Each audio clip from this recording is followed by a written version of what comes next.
So hi, my name is Paolo. I'm with SEGUICI, which is the Italian equivalent to Entertainment Weekly. Hi, Paolo. Hi.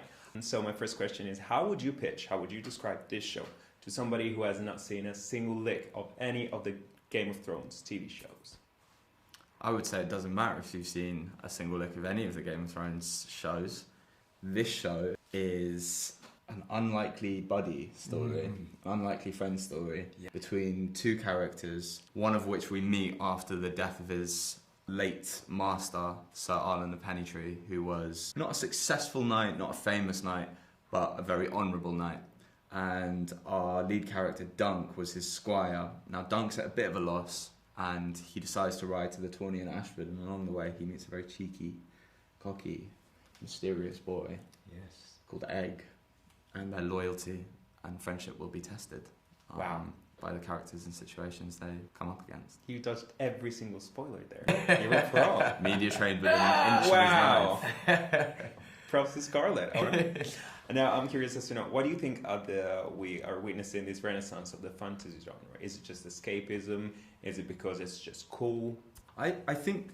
So, do you want to answer? I think fantasy in Game of Thrones is really... It's quite a funny thing, because I know I spoke with George R. Martin at the premiere in Berlin, and he's a huge admirer of history. And I do think a lot of the stories that come out of, and the tales that come out of Game of Thrones could be compared to Shakespeare's histories. And there's all this political struggle, and everybody will do anything for power. So I think fantasy is the polishing touches that make it maybe more engaging. So I think that's why we're witnessing the rise of it, especially in the Game of Thrones universe, because it's just impossible to not love these stories that come out of history. Absolutely. Sorry, I was so captivated by your answer. Great. It's unbelievable. Wow. Great. Right. Now, was it daunting for you as artists, as actors, to get into such a revered playground as the one, of course, as the Game of Thrones franchise? Yeah, definitely. I think it's got such a massive reach, and the fans take the show so seriously, and they really, really love it. And you feel like you've got a big responsibility to deliver and to portray your characters in a way that will be remembered and will leave a bit of a mark. Lovely. Absolutely.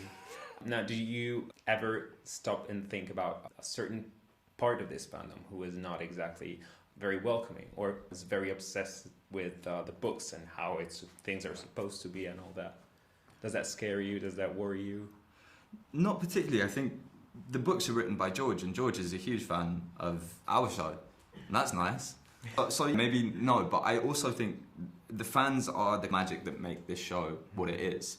You as an actor, do a little bit of work on a show, you go away and some magic happens, and then you have this adoring fan base. And we've met some of them in Berlin and then last night, and they love it. They really, really love it. So I think if there's any kind of criticism, not any kind of criticism, but I do think those fans deserve to have their voices heard.